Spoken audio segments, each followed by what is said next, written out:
de la Facultad de Educación de la Fundación Universitaria Luis Amigó, además de ser asesora consultora de instituciones de educación superior. Es decir, es una persona muy conocedora del tema, tanto desde lo académico como en su vida misma.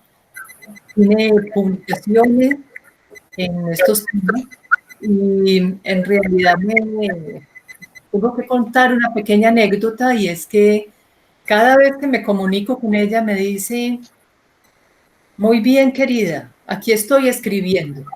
Entonces a mí eso ya de entrada es fascinante, y sabemos, por supuesto, que nos deleitará con una ponencia sobre los impactos de la enseñanza y el aprendizaje del desarrollo del pensamiento. Doctora Cadavid, todo mi aprecio, admiración, bienvenida de nuevo. Muchísimas gracias, de todas maneras muy complacida por estar de nuevo con ustedes. Tuve el honor de participar en el primer evento que ustedes me invitaron y fue realmente un evento supremamente bueno, y en este sí que hemos aprendido bastante. Entonces espero que el tema que yo he elegido pues pueda llenar las expectativas de todos. Y voy a proceder entonces y muchísimas gracias al equipo de la Nacional, a Mónica, a la profesora Esneda, a todo el equipo. Muchísimas gracias por esta invitación tan especial. Voy entonces a pasar a presentar.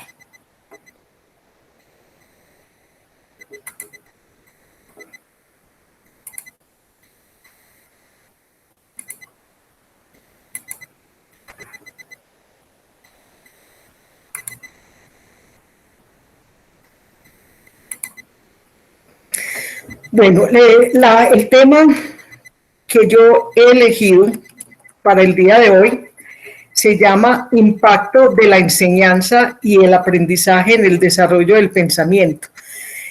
¿Por qué elegí este tema? Porque frente a la situación que estamos viviendo en este momento, he notado la angustia de pensar en qué plataforma, cómo vamos a montar, qué vamos a hacer. Pero yo pienso que no tanto se ha pensado en qué significa enseñar, qué significa aprender y para qué se enseña y para qué se aprende, que yo creo que es una parte previa a pensar en cómo vamos, qué tecnología vamos a utilizar. Para ello vamos a partir del siguiente presupuesto. La educación es un mensaje externo y la formación es un proceso de elaboración interno. ¿Eso qué quiere decir? Que si aquí tenemos una persona que nos está dando un mensaje, si ese mensaje no es interesante, resulta en una información unidireccional donde a este sujeto por un oído le entra y por el otro le sale. Pero si es una cosa que logra motivarlo, interesarle, pues le activa todo su pensamiento, le activa su cerebro y se entabla una interlocución, que no es lo mismo que una información unidireccional. ¿Esto qué significa? Que si la educación es un mensaje externo, la enseñanza está en el campo de la educación y el aprendizaje está en el campo de la formación.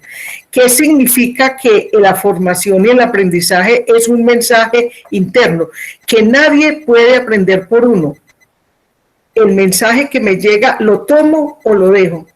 Esa es la decisión. Por eso tan interesantes los planteamientos que nos hacía en esta mañana el profesor de la Universidad de Wisconsin, donde decía qué capacidad tenemos de motivar, de desarrollar ese potencial, ese interés del estudiante para que pueda entrar a interactuar con el conocimiento, con el docente, con el entorno y con todos.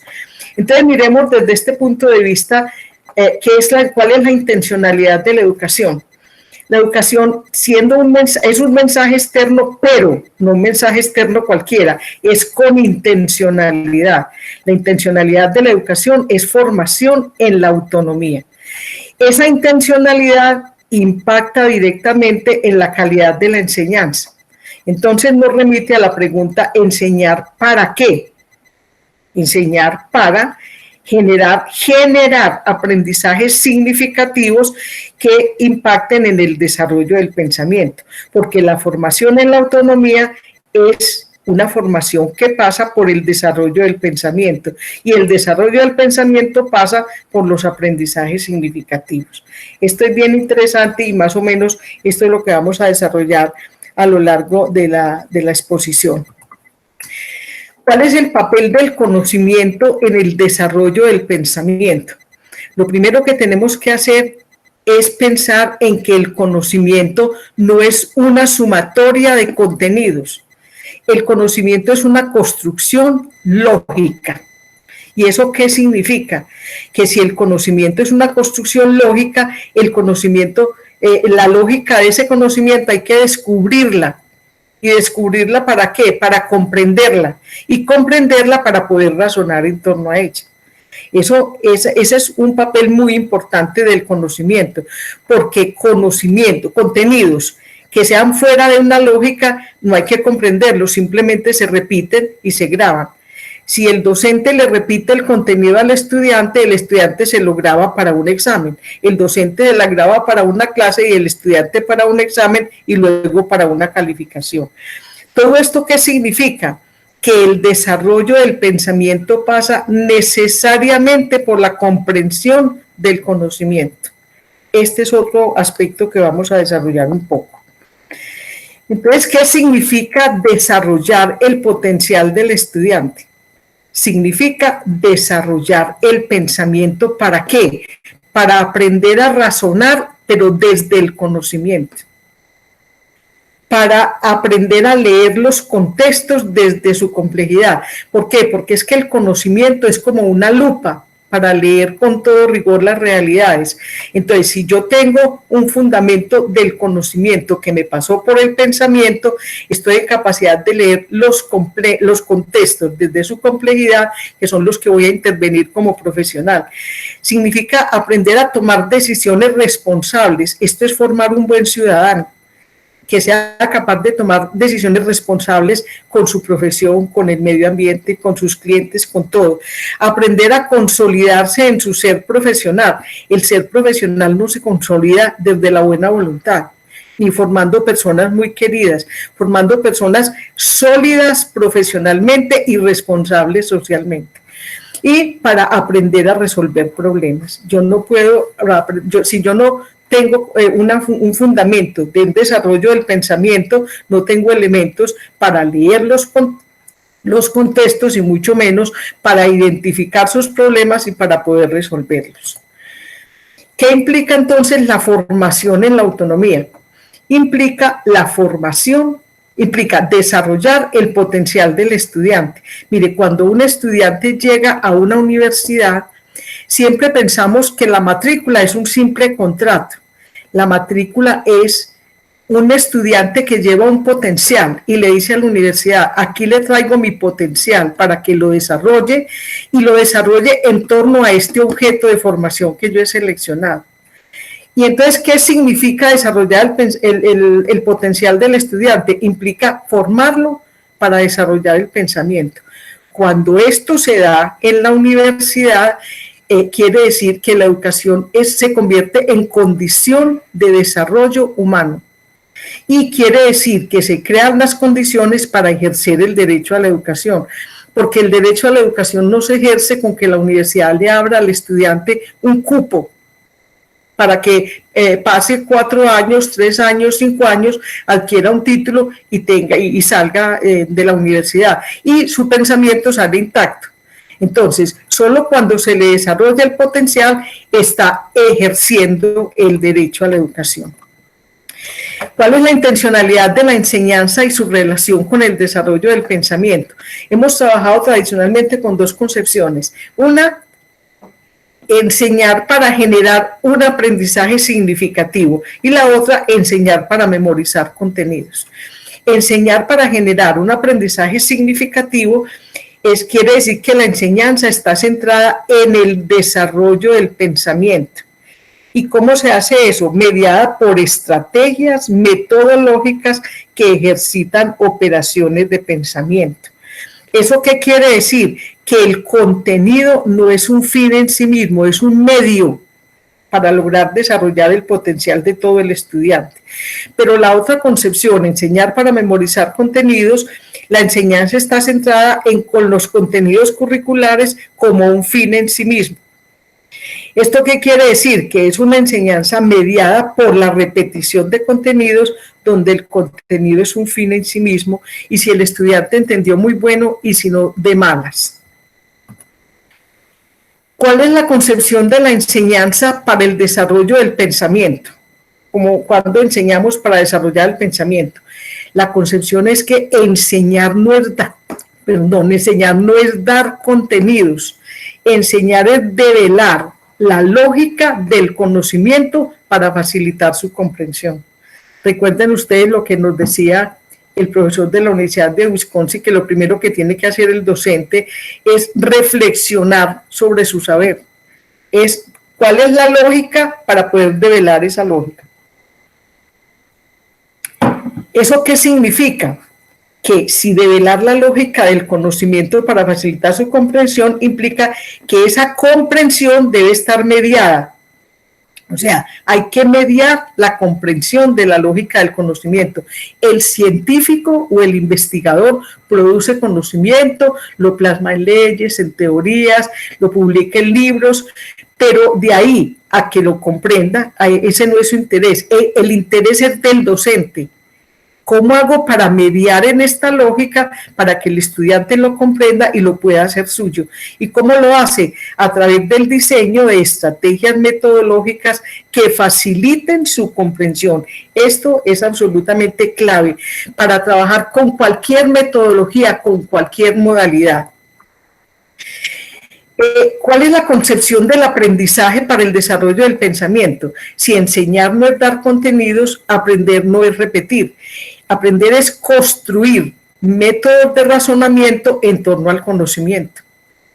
¿Eso qué implica? Que hay que ejercitar en operaciones de pensamiento que permitan razonar en torno al conocimiento. Observen ustedes en las ponencias que hubo en el día de la mañana de hoy, cómo pusieron muchos ejemplos de cómo ejercitaban el pensamiento. Observe, identifique, relacione, calcule, resuma, analice. Esas son operaciones de pensamiento. ¿Eso qué implica? Que esas operaciones de pensamiento se ejercitan, esas operaciones de pensamiento se hacen a través de la construcción de ambientes de aprendizaje que contextualicen el conocimiento y faciliten su comprensión. Cuando un concepto que se está enseñando se contextualiza, se pone en un contexto y se problematiza, el estudiante alcanza a entender más fácil, a comprender más fácil la lógica de ese concepto, porque no es lo mismo definir un concepto que construirlo desde su lógica. ¿Cuándo el aprendizaje es significativo? Es significativo cuando se sabe razonar en torno al conocimiento objeto del aprendizaje. Cuando el conocimiento pasa por el pensamiento y no solo por la palabra.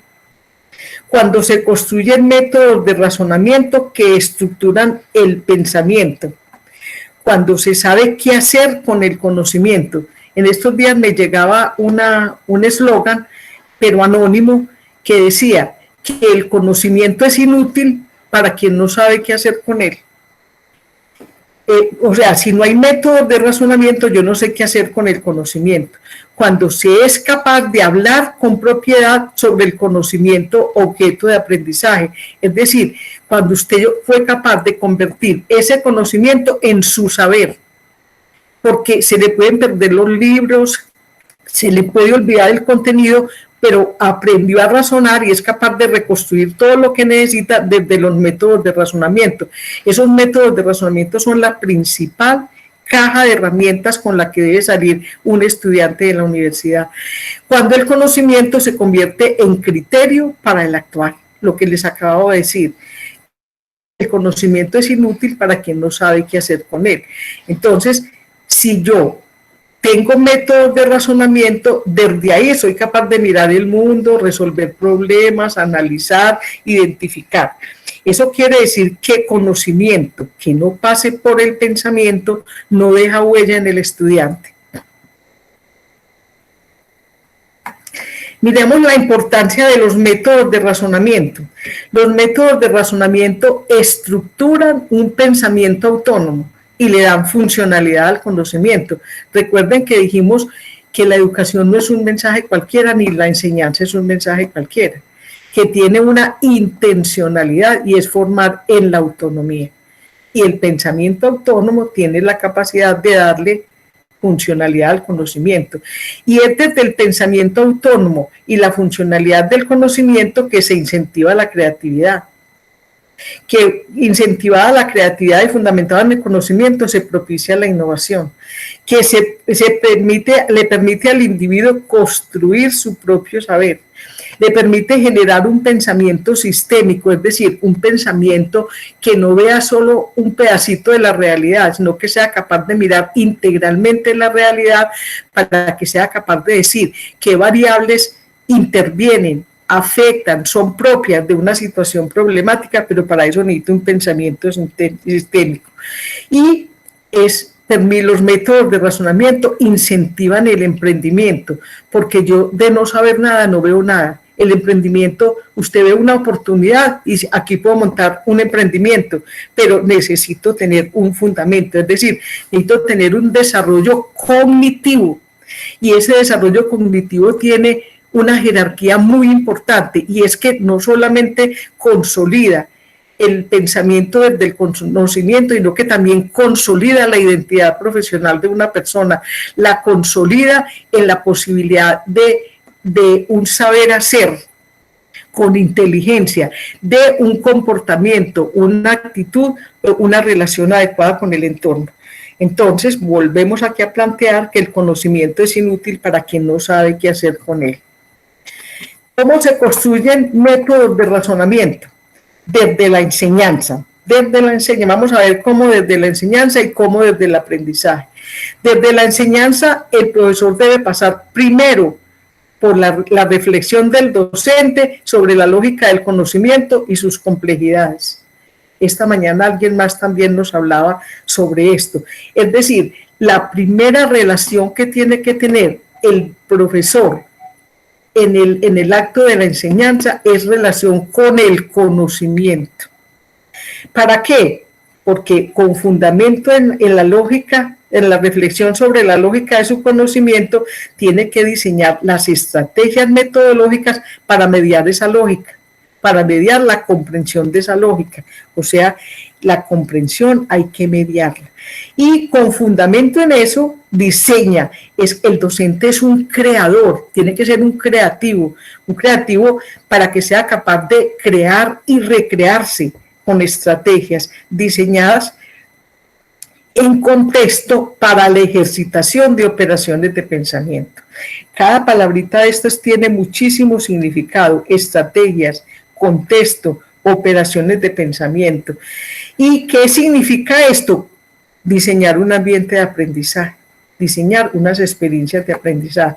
Esto todo, ¿cómo se llama? Se llama presencia pedagógica, porque no siempre que el docente está presente físicamente garantiza una presencia pedagógica. Vamos a desarrollar un poquitico más adelante eso. ¿Cómo se construyen métodos de razonamiento desde el aprendizaje? Ejercitando operaciones de pensamiento en torno al conocimiento objeto de aprendizaje. Yo creo que, por ejemplo, la experiencia que nos mostró Mónica con su estudiante y la otra profesora esta mañana sobre la investigación, cómo los estudiantes van ejercitándose en análisis, en observación, en relaciones, en diferencias. Entonces miren que es ejercitando en contextos operaciones de pensamiento. ¿Y a dónde? En el ambiente de aprendizaje diseñado por el docente. Aquí es donde está la presencia pedagógica del docente. ¿Qué ambiente diseñó? Y eso lo lleva a ejercitando la aplicación de los razonamientos básicos en contextos diferentes. Si comprendió la lógica, ¿qué es capaz de hacer usted con eso en otro contexto? en contextos reales o figurados. Y eso los lleva a confrontación en colectivo, confrontando en colectivo los razonamientos hechos individualmente. ¿Esto para qué? Para generar capacidad de argumentación. Cuando todo este proceso se ha dado, el estudiante va estructurando su capacidad de argumentación, se va sintiendo fuerte, se va sintiendo persona, va mejorando su autoestima y va siendo capaz de enfrentarse a cualquier situación, pero desde la fuerza de sus argumentos. Así es como el estudiante construye su propio saber. Entonces tenemos que los métodos de razonamiento se construyen, los métodos de razonamiento se construyen comprendiendo la lógica del conocimiento. Si yo no comprendo la lógica del conocimiento solo pasa por la palabra. Miremos la relación entre ambiente de aprendizaje y presencia pedagógica. Los ambientes de aprendizaje deben garantizar la presencia pedagógica del docente, no necesariamente la presencia física, sino la presencia pedagógica. ¿Eso qué quiere decir? Que la presencia pedagógica del profesor no es igual a la presencia física. La presencia pedagógica se garantiza con el diseño de estrategias metodológicas que ejerciten el pensamiento. Y esa presencia pedagógica del profesor puede ser mediada por la tecnología, mediada por la presencia física del docente. Las estrategias metodológicas son el eje central del ambiente de aprendizaje. Eso quiere decir que debe garantizar la relación adecuada del estudiante con el conocimiento. Miren esto como es de importante. Siempre, una de las protestas que han tenido los estudiantes últimamente no es que nosotros pagamos y nos matriculamos, es para que un profesor nos explique, no para que nosotros estudiemos. ¿Por qué? Porque nos hemos encargado de que la interlocución del estudiante es con el docente, no con el conocimiento. Pero si yo lo relaciono adecuadamente con estrategias adecuadas al conocimiento, el estudiante va adquiriendo autonomía. Entonces, una cosa es trabajar independiente y tener que estar consultándole al profesor permanentemente, y otra cosa es ir construyendo permanentemente su autonomía. Esta relación es supremamente importante para garantizársela. Y tenemos que la presencia del profesor en el aula no siempre garantiza la presencia pedagógica.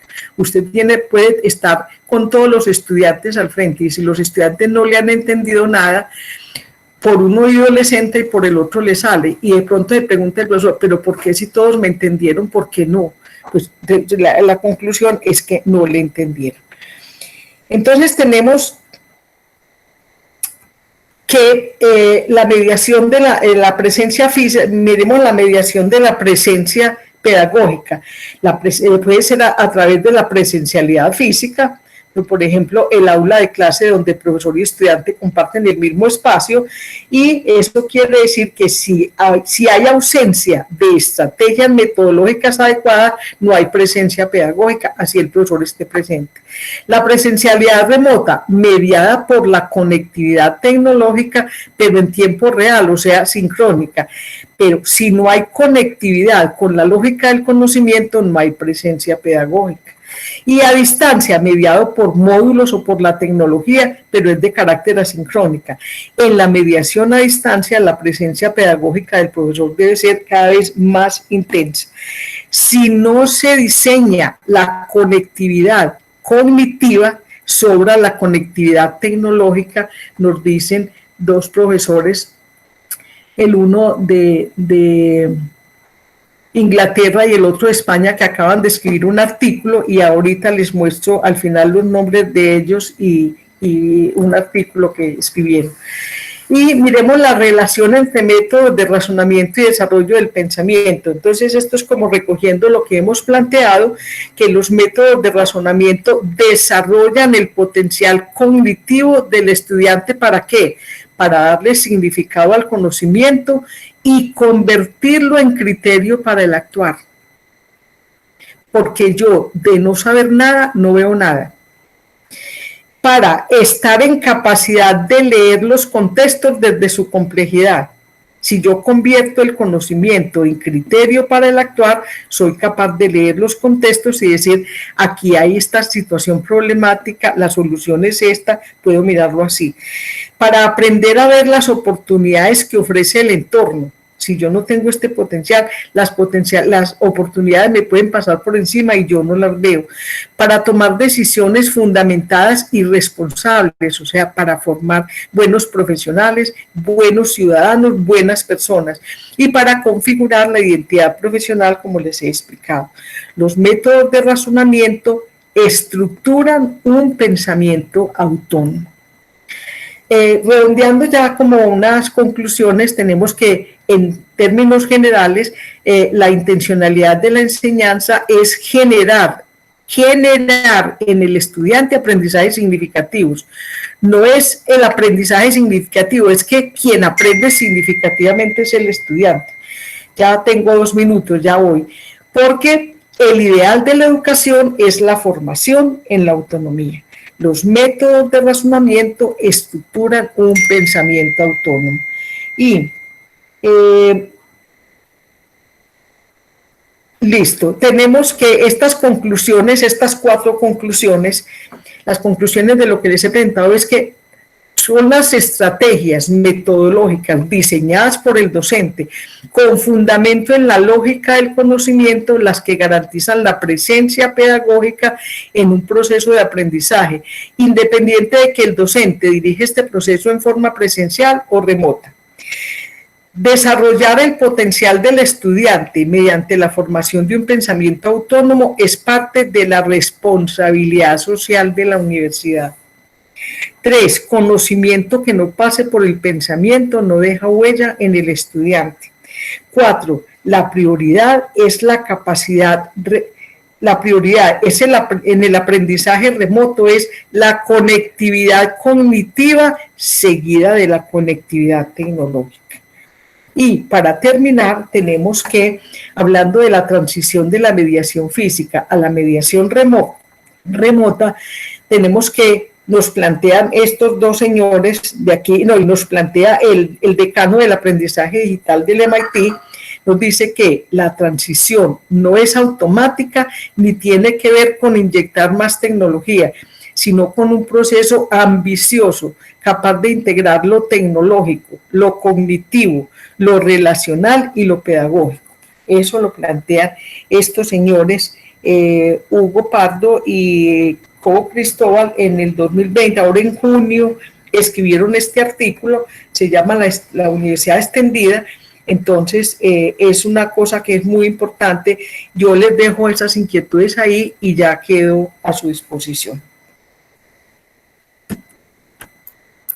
Doctora Cadavid, una conferencia magistral muy bella también, donde nos lleva a hacer un recorrido por varios conceptos de la educación en sí misma como un mensaje que nos llega del exterior, pero que no es un simple mensaje, que debe estar cargado de sentido, de significado, de un para qué. También de una construcción lógica con significado, desarrolla el pensamiento autónomo, que haya un desarrollo cognitivo, y pensaría que de pronto acuña unos conceptos que no los hemos escuchado en estos 2 días y que sería muy tranquila, que eso es parte de la virtualidad también. Eso es de la virtualidad también, ¿no? No se preocupe por eso. Listo. Unos conceptos muy chéveres en los cuales sería muy bueno ahondar porque en principio preguntarse para qué ya es algo importante. No estamos simplemente dando un discurso, ofreciendo o dictando, entre comillas, una clase, sino que para dónde vamos, cómo lo hacemos, cuál es ese propósito que tenemos. Pero, por ejemplo, hay un concepto que me llamó poderosamente la atención, el de presencia pedagógica. Me encantó, porque sí, todos podemos estar presentes, así sea en una clase en un espacio físico o en el virtual. Yo puedo prender mi cámara y aparentar que estoy viendo, que me estoy comunicando, pero qué tan presente estoy. Y voy como al término presente, como en el nivel de estado mental de atención, de conciencia, de emoción con lo que estoy oyendo y sintiendo. Entonces, creería que podríamos ahondar un poco en ese concepto, si ustedes nos lo permiten. Muy bien, sí, el concepto de presencia pedagógica es un concepto que ha sido muy poco trabajado, precisamente porque hemos venido tradicionalmente inscribiéndonos en la concepción de que enseñar es repetir contenidos. Entonces, si enseñar es repetir contenidos, pues no hay nada más. Pero resulta que el diseño de ambientes de aprendizaje a través de estrategias metodológicas que pongan a pensar al estudiante es el espacio ideal para el estudiante, para el profesor demostrar toda su creatividad. Ahí es donde el docente tiene que ser absolutamente creativo para decir esta estrategia me sirve, esta no me sirve, porque con todos los conceptos no le sirve la misma estrategia. Entonces, cuando a mí me preguntan, vea, pero es que usted habla muy bien eso, pero entonces dígame, ¿cómo enseño yo circuitos eléctricos? No le puedo decir porque yo no sé circuitos eléctricos. La primera condición es que uno, su saber profesional, y no repetirlo, sino desde la lógica de ese conocimiento. Segundo, ¿qué significa develar la lógica de ese conocimiento para que pueda enseñarlo?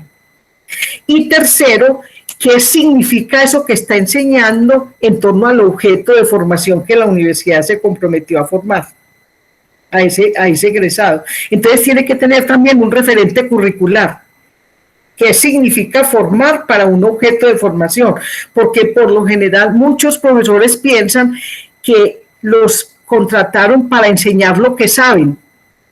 No, lo contrataron para que desde lo que usted sabe, cómo le aporta a ese objeto de formación con el que la universidad se comprometió en un contrato de matrícula con el estudiante.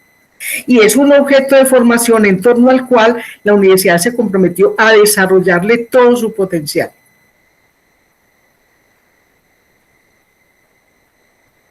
Perfecto. Entonces, un espacio asociado a creatividad desde lo académico, desde lo humano también, por supuesto, entre esas relaciones. Tenemos una serie de preguntas y yo creo que afortunadamente contamos con el tiempo para irlas desarrollando. Tenemos, bueno, una de pronto muy puntual, y es posible obtener la ponencia de la doctora Gabriela. Todas las ponencias las vamos a tener, todo el seminario va a quedar grabado y disponible, por supuesto. Pregunta para la profesora Gabriela, nos dice José Antonio Sequera. Se ha hecho mucho énfasis en la necesidad de conocer la lógica del conocimiento, pero al parecer debe preceder una larga etapa de dominio de la estructura de la lógica, es decir, saber a fondo lo que es la lógica. ¿Cuál es su opinión? Mi opinión es que la relación entre la pedagogía y el conocimiento que se convierte en objeto de enseñanza está mediado por la epistemología. Es decir, cómo se ha construido ese conocimiento, cuál es su objeto de conocimiento en torno al cual se construyó. Porque si yo, por ejemplo, tengo un objeto de conocimiento tecnológico o un objeto de conocimiento científico y yo no tengo idea cuál es la lógica y cómo se construyó y qué significa eso dentro de un campo de saber, esa es una respuesta de carácter absolutamente epistemológico, porque la lógica se lo da la comprensión del del campo de conocimiento, del campo de saber, del desarrollo disciplinar, porque los campos de saberes se van estructurando en torno a desarrollos disciplinares, y los desarrollos disciplinares no se desarrollan sin una lógica.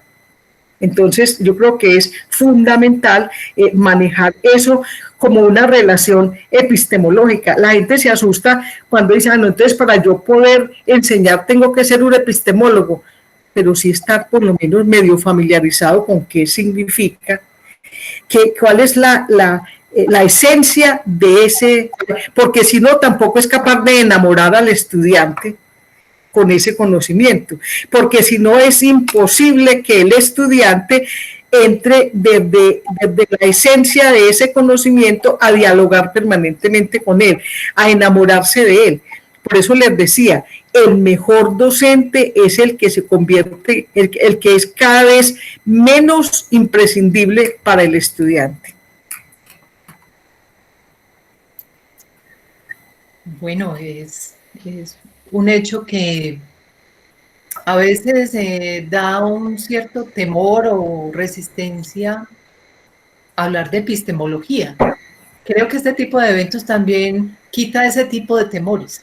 Todos tenemos algún temor, algún miedo, unas veces unos más evidentes que otros, pero precisamente es el poder abrir estos espacios de conversación donde vamos a ir integrando también, ¿por qué no?, un nuevo vocabulario científico en el área de la educación.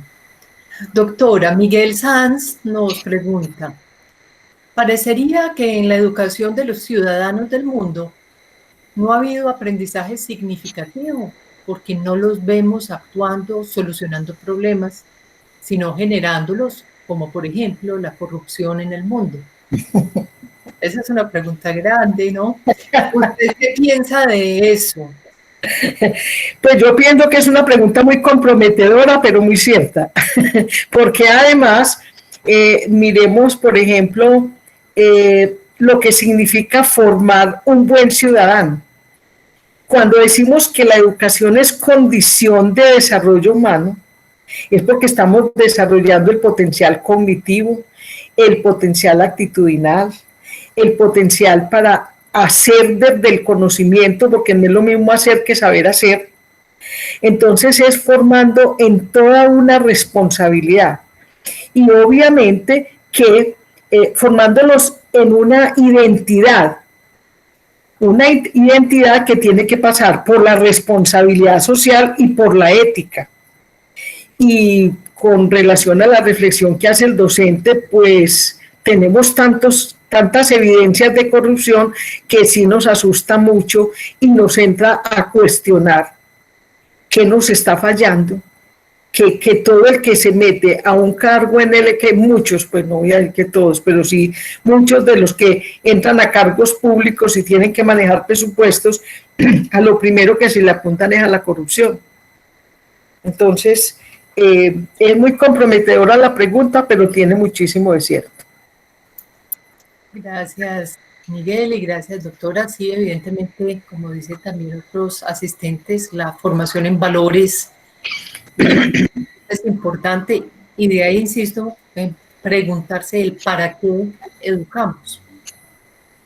También es formar en, además, obviamente, lo técnico y de lo profesional de cada área, en responsabilidad social, en ética y en autonomía.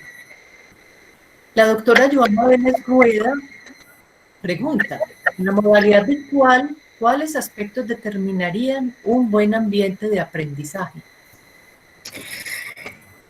La modalidad virtual es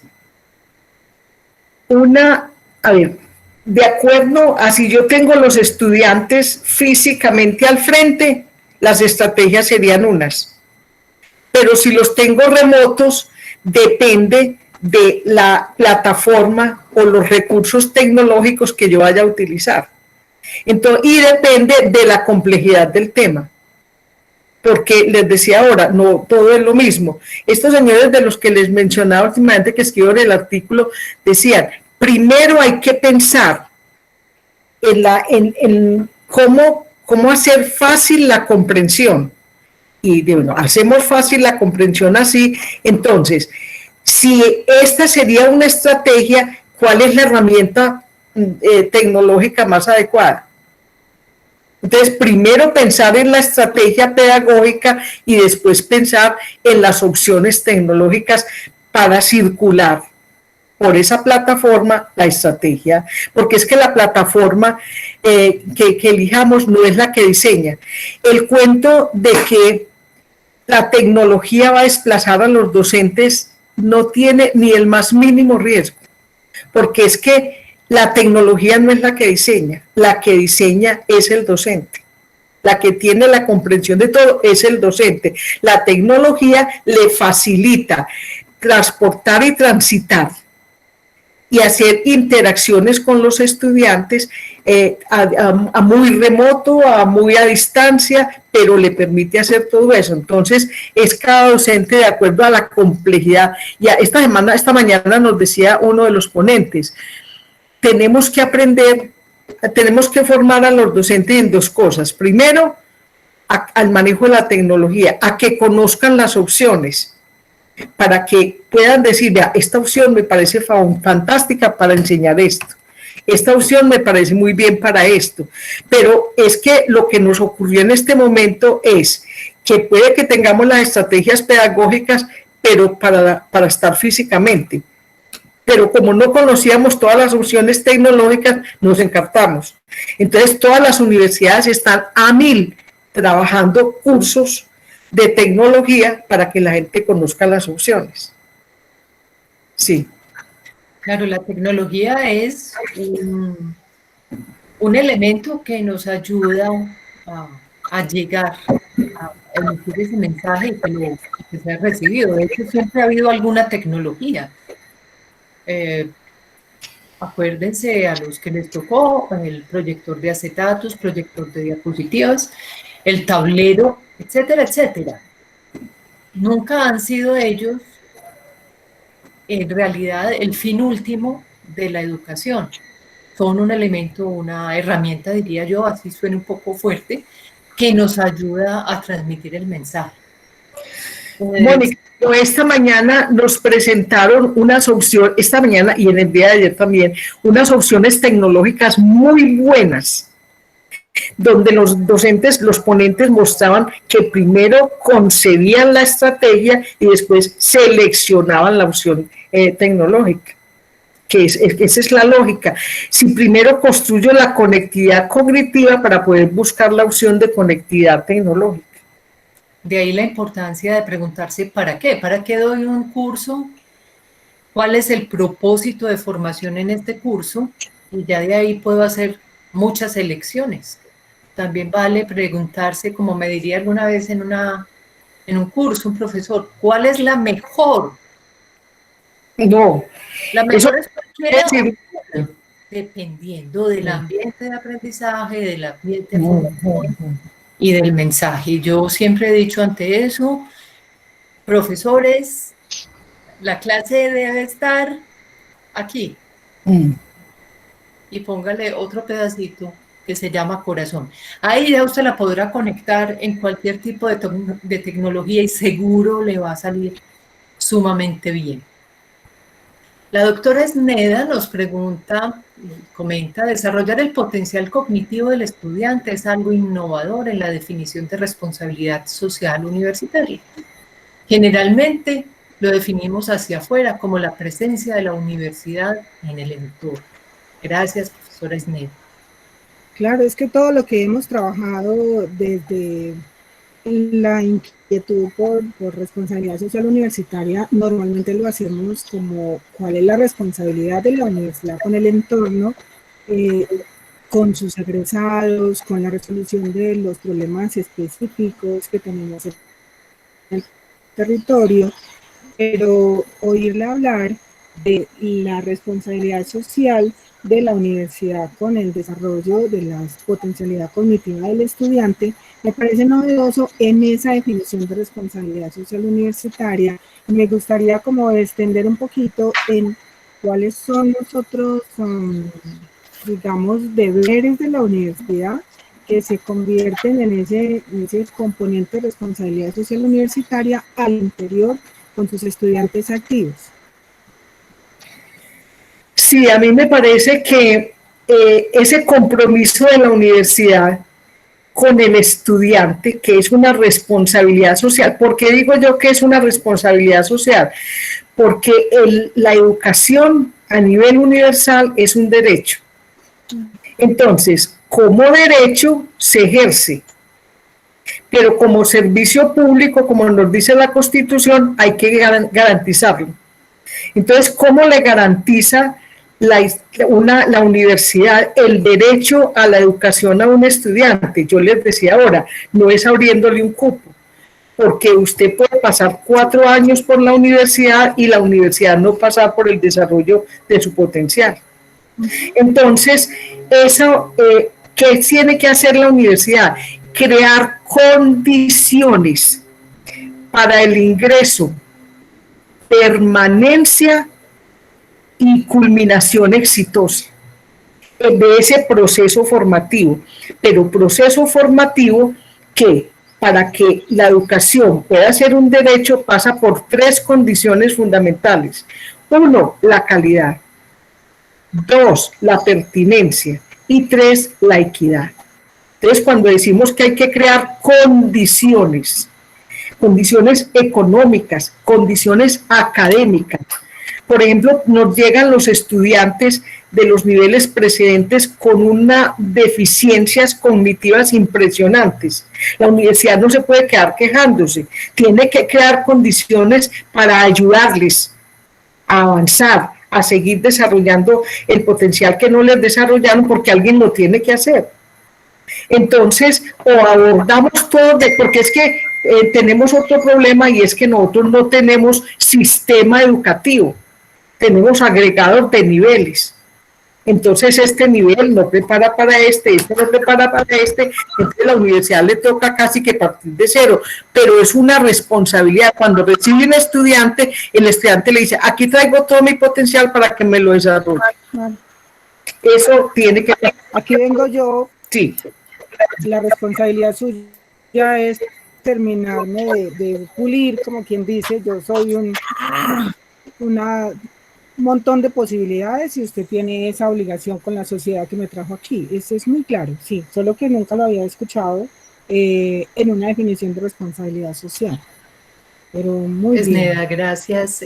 Vamos terminando porque ya tenemos personas en la otra sala para el video del profesor Emilio Salomón. Sí. Doctora Cadavid, muchas gracias. Solo finalizo teniendo en cuenta los conceptos del profesor Gregorio Piñero Gómez de la sede de Bogotá Universidad Nacional y de Giovanna Tafur de la sede de La Paz de nuestra universidad también, que apoyan que el docente en realidad es quien tiene conocimiento, sintetiza y puede llevar a cabo entonces la transmisión del mismo con ayuda de estas nuevas tecnologías. Profesora, muchas gracias. Muchas gracias. Muchas gracias. Muchas gracias a ustedes por invitarme, por darme siempre estos espacios tan supremamente ricos. Felicitaciones por este evento. Hemos aprendido muchísimo y muchas gracias. Y a los asistentes igualmente, muchas gracias. Gracias a usted. Que tenga buen día. Que estén muy bien. Feliz tarde. Gracias.